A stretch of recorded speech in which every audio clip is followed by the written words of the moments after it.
Hi students, good morning to all. நம்ம இன்னைக்கு பார்க்க போகிறது எம்என்ஜிஆர்ஸில் டிஎன்பிஎஸ்சி கோச்சிங் கிளாஸ் போக போகுது. ஸோ அதனோட இன்ட்ரொடக்ஷன் தான் பார்க்க போகிறோம்.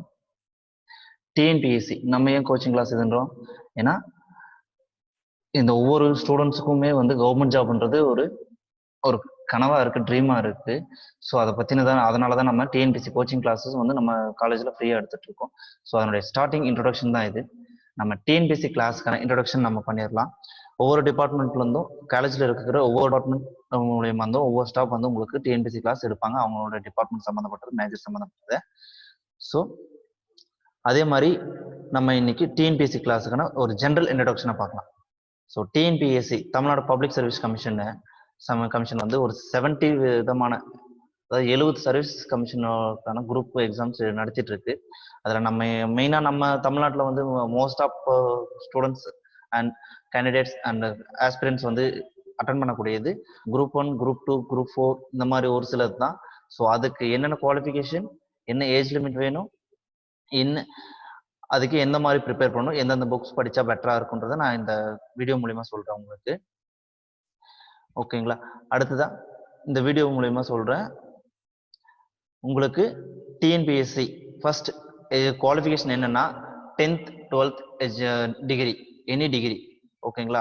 ஸோ இந்த 10th குவாலிஃபிகேஷன் எதுக்கானது, அதுக்கடுத்து 12th குவாலிஃபிகேஷன் எந்த எக்ஸாம் அட்டன் பண்ணலாம், டிகிரி எந்த எக்ஸாம் வரைக்கும் குவாலிஃபைடாக இருக்கு, ஸோ எந்தெந்த எக்ஸாம் அட்டன் பண்ணலாம் நம்ம அப்படின்றது. இதெல்லாம் இந்த டிகிரி இது மட்டும் போதுமானா பார்த்தாது.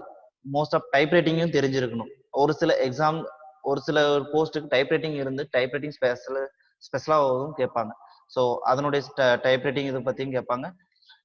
அந்த மாதிரி நிறைய இருக்கு. இப்போ நம்ம ஸ்டார்டிங் போயிடலாம். ஸோ ஒரு டிஎன்பிஎஸ்சி அட்டன் பண்ணுறதுக்கான ஏஜ் லிமிட் 18. எல்லா எக்ஸாம்ஸுக்கும் இது 18 இல்லை. குரூப் 2 அண்ட் குரூப் 1க்கு ஏஜ் 21 ஆயிருக்கணும். ஏன்னா ஏன் தெரியுமா ஏஜ் 21? அது டிகிரி குவாலிஃபைடு எக்ஸாம்ஸ். ஸோ அதனால தான் அதுக்கு நீங்கள் இது டிகிரி முடிச்ச உடனே நீங்கள் குரூப் 1, குரூப் 2 எக்ஸாம்ஸ் எல்லாம் அட்டன் பண்ணலாம். குரூப் 4க்கு 10th எக்ஸாம் போதும். இதுக்கு 18 ஏஜ், அதாவது 18 வயசு ஆனவங்க யார் வேணாலும் இதை அப்ளை பண்ணலாம். ஆனால் 10th கம்ப்ளீட் பண்ணியிருக்கணும். இந்த 10th கம்ப்ளீட் பண்ணவங்க group 4 and EO exams attend பண்ணலாம். சரிங்களா? ஸோ இதுல இந்த குரூப் 1, குரூப் 2, குரூப் 4ல என்னென்ன ஜாப்ஸ் இருக்கு, அந்த ஜாப் என்னென்னா, குரூப் 1ல டெபுட்டி கலெக்டர். இந்த deputy collector group 1 degree qualification exam 21 age complete ஆயிருக்கணும். டெபுட்டி கலெக்டர் அதாவது துணை ஆட்சியர் சொல்லுவாங்க. அது deputy superintendent of police, DSP. அதுக்கும் டிஸ்ட்ரிக்ட் ரிஜிஸ்டர், அதாவது மாவட்ட பதிவாளருக்கும், அப்புறம் மாவட்ட வேலைவாய்ப்பு அதிகாரியாகவும், assistant commissioner in commercial taxes department, அதாவது வருமான வரித்துறையில ஒரு அசிஸ்டன்ட் ஆணையரா, துணை ஆணையரா நம்ம நியமிக்கப்படுவோம். இதெல்லாம் குரூப் 1. இந்த சிலபஸ் மெத்தட் என்ன, குரூப் 1க்கான சிலபஸ் மெத்தட் என்ன, எக்ஸாம் மெத்தட் என்னன்றதையும் நம்ம அடுத்தடுத்த வீடியோல பார்க்கலாம்.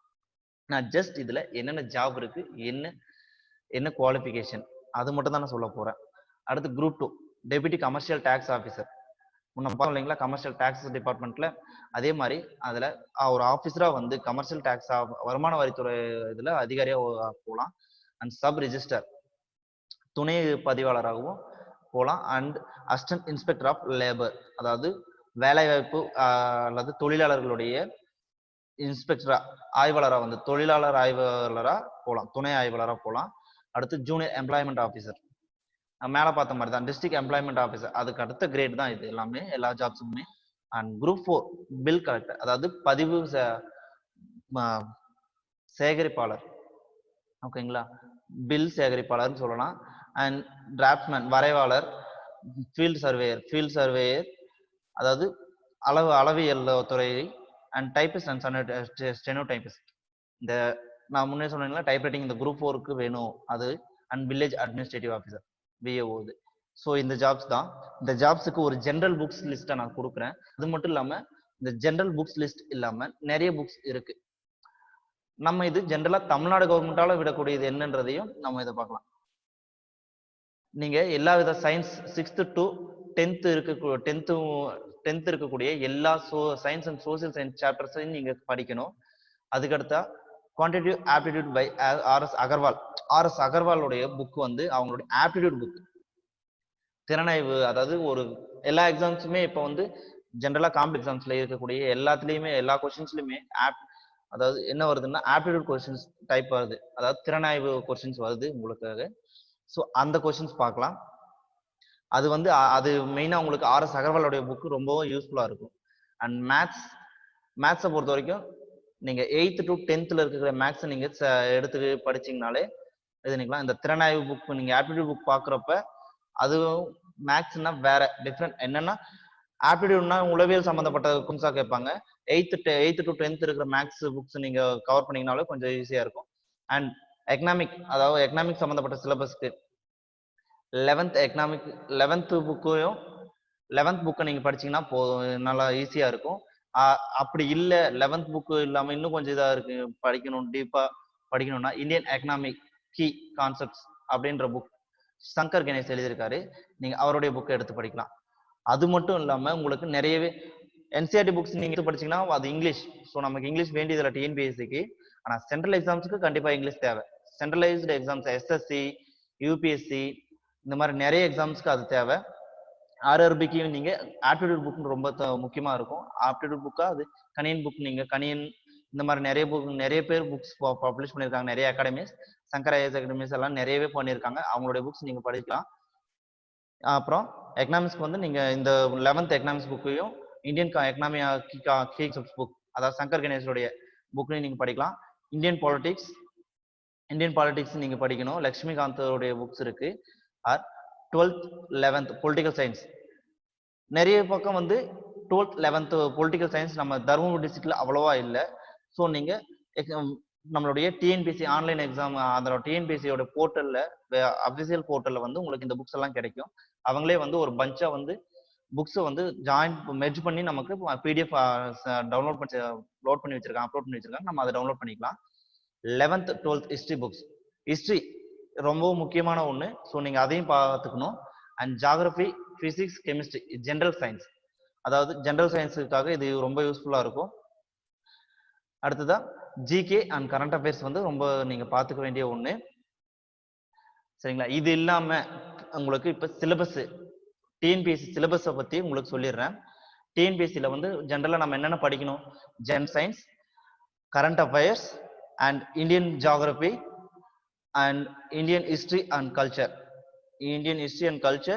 இந்தியன் அட்மினிஸ்ட்ரேஷன், அதாவது இந்திய ஆட்சியியல், இந்தியாவில் நடந்த இது ஆட்சியலை பத்தி படிக்கணும்.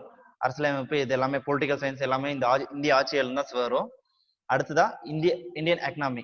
ஓகேங்களா? இந்தியன் எக்கனாமி பத்தி படிக்கணும். இந்தியன் நேஷனல் மூவ்மெண்ட்ஸ், இந்தியன் ஹிஸ்டரியிலே வந்து இந்தியன் நேஷனல் மூவ்மெண்ட்ஸ் வந்துடும். ஆனா பட் நம்ம பிரிச்சிருக்கிறது என்னன்னா இந்தியன் கல்ச்சர். ஓகேவா? History of Indian culture and இது history of Indian national movements. ஓகேங்களா? அடுத்ததா ஹிஸ்டரி ஆஃப் தமிழ்நாடு. அதுல வந்து கல்ச்சர், ஹெரிட்டேஜ், இது சோசியல் அண்ட் பாலிடிக்ஸ் எல்லாமே பாலிட்டிக் மூவ்மெண்ட்ஸ் எல்லாமே பார்க்க போறோம். பாலிட்டிக் மூவ்மெண்ட்ஸ் எல்லாமே பார்ப்போம். அண்ட் தமிழகத்தில் வளர்ச்சி நிர்வாகம் எந்தெந்த, அதாவது தமிழகத்தில் நிர்வாகத்தின் வளர்ச்சியை பத்தி பார்க்கணும். அது நான் சொன்னேன் திறனாய்வும் மனக்கணக்கு நுண்ணறிவும் பத்தியும் நம்ம இதுல பார்க்கணும். இதுதான் மெயினா இருக்கக்கூடிய டிஎன்பிஎஸ்சிக்கான ஒரு ஜென்ரலான ஒரு சிலபஸ். நீங்க இதுல நான் சொன்ன மாதிரி அந்த புக்ஸ் எல்லாம் படிச்சுக்கிட்டா பெட்டரா இருக்கும். மேற்கொண்டு உங்களுக்கு தேவையான என்னென்ன புக்ஸ் இன்னும் மேற்கொண்டு படிச்சா பெட்டரா இருக்கும்ன்றதையும் உங்களுக்கு நான் ஒரு பிடிஎஃப் அனுப்புறோம். ஓகேவா? இது எம்என்ஜி ஆர்ட்ஸ் ஸ்டூடெண்ட்ஸ்க்கு இன்னும் எம்என்ஜி ஆர்ட்ஸ்ல தான், அதாவது மருதமல்லி ஜெயம் ஆர்ட்ஸ் அண்ட் சயின்ஸ் காலேஜ் வந்து மெயினா இந்த டிஎன்பிஎஸ்சி கோச்சிங் கிளாஸ் நடத்திட்டு இருக்கு. இந்த டிஎன்பிஎஸ்சி கோச்சிங் கிளாஸ் வீடியோஸ் எல்லாருமே பார்த்து, அதுவும் எம்என்ஜி ஆர்ட்ஸ் ஸ்டூடெண்ட்ஸ் மெயினா பார்த்து எல்லாமே தெரிஞ்சுக்கிட்டு TNPSC classes TNPSC exams attend பண்ணி ஒரு நல்ல ஜாபுக்கு போகணுன்றது என்னோட விஷ். சரிங்களா? ஸோ நான் விஷ் பண்றேன். நீங்க எல்லாருமே இந்த கோச்சிங் கிளாஸ் மூலியமா ஒரு நல்ல ஜாபுக்கு போகலாம். எல்லா டிபார்ட்மெண்ட் நம்ம ஸ்டாஃப்ஸ் எல்லாருமே உங்களுக்கு எல்லாமே டெப்தா சொல்லி தருவாங்க. உங்களுக்கு டிஎன்பிஎஸ்சி தெரிஞ்சுக்கிட்டீங்கன்னா குரூப் 1 ஈஸியா நீங்க பாஸ் பண்ணலாம். குரூப் 1 வந்து என்னன்னா ஒரு டெபுட்டி கலெக்டர் ஆன பின்னாடி ஒரு 10 year எக்ஸ்பீரியன்ஸ் ஆச்சுன்னா இந்தியன் அட்மினிஸ்ட்ரேஷன் சர்வீஸ்க்கு நீங்க ப்ரொமோட் ஆவீங்க. எந்த ஒரு எந்த ஒரு கம்ப்ளைண்ட்டும் உங்க மேல தவறுதலான கம்ப்ளைண்ட் இல்லாம நீங்க 10 இயர்ஸ் போனீங்கன்னா ஸோ கண்டிப்பா 10 இயர்ஸ் தவறுதலான கம்ப்ளைண்ட் இருந்தாலும் சரி இல்லைனாலும் சரி 10 இயர் எக்ஸ்பீரியன்ஸ் இருந்துச்சுன்னா, அதாவது டெபுட்டி கலெக்டரா எக்ஸ்பீரியன்ஸ் இருந்தா நீங்க ஐஏஎஸ் இந்தியன் அட்மினிஸ்ட்ரேஷன் இதுக்கு போகலாம். அட்மினிஸ்ட்ரேஷன் சர்வீஸ்க்கு ப்ரமோட் ஆவீங்க. ஓகேங்களா? ஸோ இந்த மாதிரி உங்களுக்கு மேற்கொண்டும் தகவல்களை வந்து TNPSC கோச்சிங்ல MNG TNPSC coaching class மூலயமா கண்டிப்பாக சொல்லுவோம். இது மெயினா MNG arts and science college, அதாவது மருதமல்லி ஜெயம் ஆர்ட்ஸ் அண்ட் சயின்ஸ் காலேஜ் ஸ்டூடெண்ட்ஸ்க்கு மெயினா நாங்க இதை அப்லோட் பண்றோம். நீங்க இதை பார்த்து நிறைய தகவல்களை தெரிஞ்சுக்கலாம். உங்களுக்கு இன்னும் ஏதாவது டவுட்ஸ் இருந்துச்சுன்னா நீங்க கமெண்ட்ஸ் பண்ணுங்க. அண்ட் ஃபர்ஸ்ட் இயர் ஸ்டூடெண்ட்ஸ் இப்ப இருந்தே ஸ்டார்ட் பண்ணீங்கன்னாக்க உங்களுக்கு ரொம்ப யூஸ்ஃபுல்லா இருக்கும். ஏன்னா என்ன ஃபர்ஸ்ட் இயர்ல இருந்தே ஸ்டார்ட் பண்ணுமா? இல்ல, ஃபர்ஸ்ட் இயர்ல இருந்து ஸ்டார்ட் பண்ணாதான் உங்களுக்கு கண்டிப்பா நீங்க யூஜி லெவல் முடிச்சுட்டு போறப்ப ஒரு நல்ல ஜாப்ல கண்டிப்பா டெப்யூட்டி கலெக்டர் ஃபர்ஸ்ட் அட்டெம்ப்ட்ல நீங்க பாஸ் பண்ணலாம். ஏன்னா இப்ப இருந்தே ப்ரிப்பேர் பண்ணாதான் கண்டிப்பா அப்ப யூஸ் ஆகும். ஏன்னா ஒரு பழக்கத்தை உண்டாக்கிட்டே நம்ம பழகிட்டே போனோம்னா அந்த பழக்கம் கண்டிப்பா ஒரு ஃபியூச்சர்ல நமக்கு ஸ்ட்ராங்கான பேஸ்மெண்ட் ஆகும். ஸோ அப்படி பேஸ்மெண்ட் அதனால நீங்க கண்டிப்பா நல்ல ஒரு ஜாப் போகலாம். ஸோ ஜாப் ஆப்பர்ச்சுனிட்டிஸ் 100% கொடுக்கணும். நீங்க இது மட்டும் இல்லாம எக்ஸ்ட்ராவா கிளாஸஸ் நிறையவே இருக்கு. நிறைய பேர் இதுன்றாங்க. சென்ட்ரல் எக்ஸாம்ஸ், அதாவது சென்ட்ரல் எக்ஸாம்ஸை பத்தின கிளாஸஸை பத்தி உங்களுக்கு நான் சொல்றேன். ஒரு டிகிரி குவாலிஃபைட்ல நான் டிஎன்பிஎஸ்சி மட்டும் இப்ப சொல்லியிருக்கேன். யூபிஎஸ்சி, எஸ்எஸ்சி இந்த மாதிரி நிறைய எக்ஸாம்ஸ் இருக்கு. ஆர்ஆர்பி, டிஎன்யூஎஸ்ஆர்பி, இந்த மாதிரி நிறைய போஸ்டிங் இருக்கு. டிஎன்பி தமிழ்நாடு லெவலும் சரி, சென்ட்ரல் எக்ஸாம்ஸ் லெவலும் சரி, உங்களுக்கு நிறைய இருக்கு. நான் அந்த ஜாப்ஸ் அப்டேட்ஸும் வந்து உங்களுக்கு அப்டேட் பண்றேன்.